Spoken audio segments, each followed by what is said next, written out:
সারা জগতের মাহবুব হলাম আমি রাসূলুল্লাহ সাল্লাল্লাহু।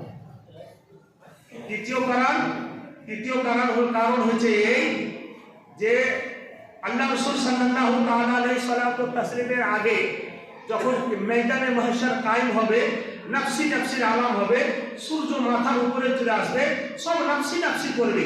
তো সমস্ত মানব করবে কি, আদম আলাইহিস সালামের কাছে যাবেন। আপনি হলেন সর্বপ্রথমে দুনিয়ার বুকে আপনি নবী হয়েছিলেন, আমাদের সাক্ষাৎ করুন।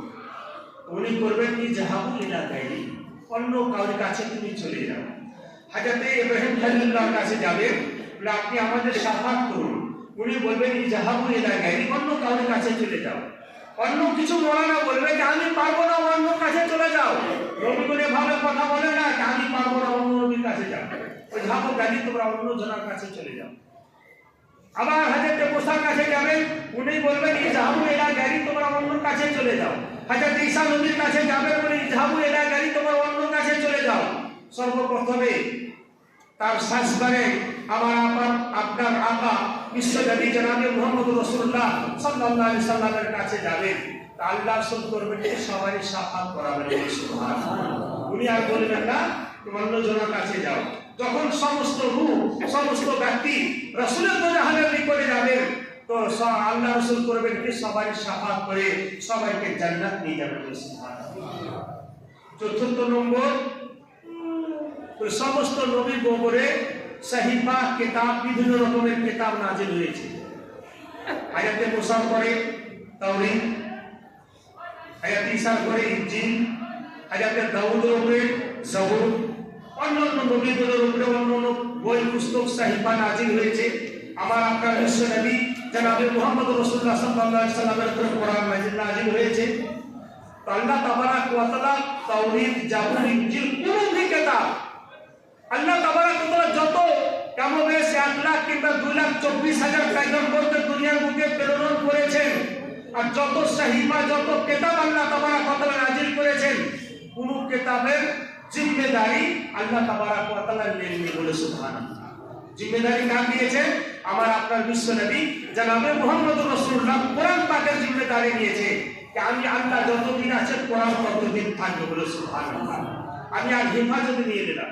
আল্লাহ কোরআন পাকের হেফাজত কোনো বইয়ের আল্লাহ তাবারাক ওয়া তাআলা হেফাজতকারী হননি। রাসূলুল্লাহ সাল্লাল্লাহু আলাইহি সাল্লামের উপরে নাজিল होने वाला কিতাব পবিত্র কোরআন পাক, এই কোরআন শরীফের দায়িত্ব আল্লাহ নিজে নিয়েছেন, বলে সুবহানাল্লাহ।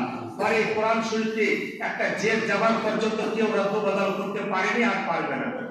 কেউ জাবান জেদকে রদ্দ বদল করতে পারেনি, পারবে না। কোন অক্ষরকে রদ্দ বদল করতে পারেনি, আর পারবে না।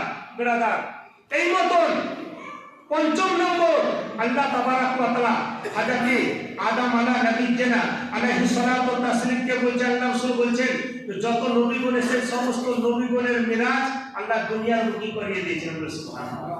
দুনিয়ার বুকে মিরাজ, হযরত আদম নবীর মিরাজ হয়েছিল ওই সময় যে সময় ওনার তওবা কবুল হয়েছিল, বলে সুবহানাল্লাহ।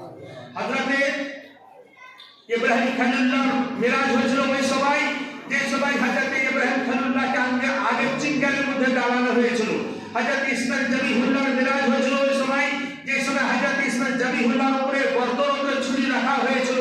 হযরত সালেহ আলাইহিস সালাতু ওয়া তাসলিমের মিরাজ হয়েছিল ওই সময় যে সময় ওনার উট হারিয়ে গিয়েছিল, উটনি পাওয়া গিয়েছিল।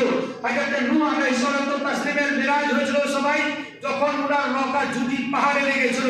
হযরত মুসা কালিমুল্লাহর মিরাজ হয়েছিল ওই সময় যে সময় তুর পাহাড়ে খোদার দিদার করতে খোদার সঙ্গে কালাম করেছিলেন, সেই সময় ওনার কি হয়েছিল। হযরত ঈসা রুহুল্লাহর উপরে মিরাজ কখন হয়েছিল?